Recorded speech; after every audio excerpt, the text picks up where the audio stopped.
کہ پانی خاص کر کے اس وقت اگر بات کریں سندھ کی طرف سے کالاباغ ڈیم پہ بھی اعتراض، تھل کینال پہ بھی اعتراض،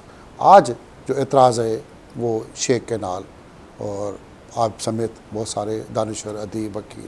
سندھ کی طرف سے نمائندگی کرتے ہوئے پنجاب کے خلاف بھرپور احتجاج بھی کر رہے ہیں۔ آپ ایک قانون دان بھی ہیں بہترین قسم کے،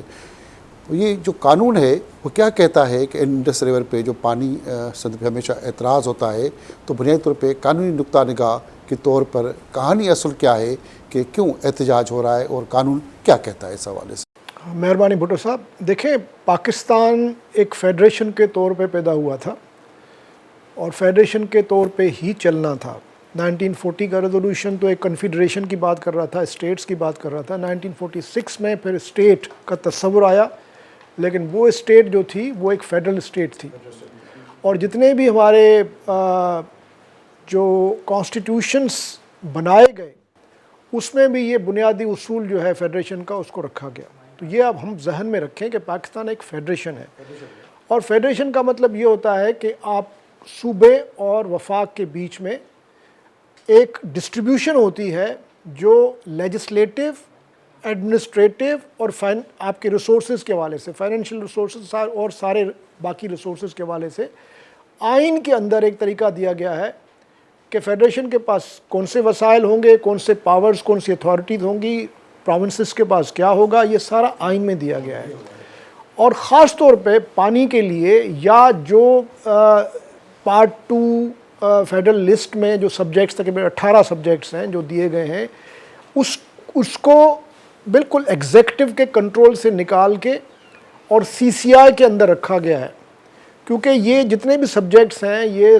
بہت ہی سینسٹیو، اور ان کا پروونسز کے بیچ میں ان کے interprovincial harmony, intergovernmental ایک جو کوآپریشن ہے اس کا دار و مدار ان سارے سبجیکٹس کو قانونی اور آئینی طریقے سے جو ہے ریزالو کرنا ہے، ان کے ڈسپیوٹس کو ریزالو کرنا ہے۔ اس لیے اس کے لیے ایک ناول ایکسپیریمنٹ کے طور پہ پہلی دفعہ یہ 1973 کے کانسٹیٹیوشن میں کاؤنسل آف کامن انٹرسٹ دیا گیا۔ اب جو بھی اس طرح کے معاملات ہیں جو کاؤنسل آف کامن انٹرسٹ کے احاطے میں آتے ہیں، وہ فیڈرل گورنمنٹ اس پہ کوئی ڈیسیشن نہیں لے سکتی۔ کاؤنسل آف کامن انٹرسٹ جو ہے اس پہ پالیسیز بنائے گی، کاؤنسل آف کامن انٹرسٹ اس پہ جو ہے ریگولیٹ کرے گی، سپرویژن کرے گی، اور جتنے بھی معاملات ہیں وہ کاؤنسل آف کامن انٹرسٹ کرے گی۔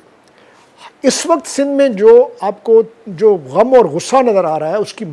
بنیادی وجہ یہ ہے کہ پاکستان کی فیڈریشن کے تصور کو ختم کر دیا گیا ہے، اس لیے کہ یہ اتنا بڑا ایک مسئلہ ہے جو پانی کی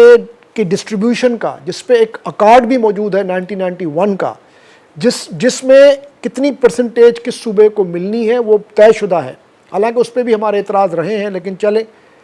اب اس اکارڈ کے ہوتے ہوئے ایک آئینی ادارہ موجود ہے، ان دونوں کو جو ہے بائی پاس کر کے، بلکہ اگنور کر کے ڈائریکٹلی یہ معاملہ فیڈرل گورنمنٹ نے ٹیک اپ کیا ہے۔ ایس آئی سی ایف کا جو نیا ادارہ بنا ہے، جس کی بھی آئینی حیثیت پہ بحث ہو سکتی ہے کہ وہ کس طرح آئینی ہے، کہ اس میں جو ہے آپ جو ہے ڈائریکٹلی جو ہے آرم فورسز کو بھی شمولیت دے رہے ہیں، جبکہ آرم فورسز کا کام ہی نہیں ہے اکانومی میں جو ہے ڈائریکٹلی انوالو ہونے کا۔ لیکن اس ایس آر سی ایف کے تحت ایک گرین پاکستان انیشیٹو کے طور پہ ایک نیا پروگرام انیشیٹ کیا جا رہا ہے، اور اس کے تحت آپ نے فیصلہ بھی کر لیا کہ اب یہ اتنے لاکھ ایکڑ زمین آپ کو چولستان میں گرین پاکستان پروجیکٹ کے ذریعے آپ کو دینی ہوگی، اور آپ کو اس کے بعد اتنا پانی جو ہے اس چولستان کے ڈیزرٹ لینڈ کو آباد کرنے کے لیے چاہیے، اور آپ نے وہ دے دیا۔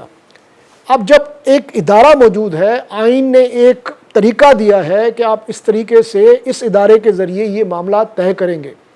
یہ چیز ایڈمٹڈ ہے، یہ مانی گئی ہے، وفاقی حکومت مانتی ہے کہ ہاں ہم سی سی آئی میں نہیں گئے۔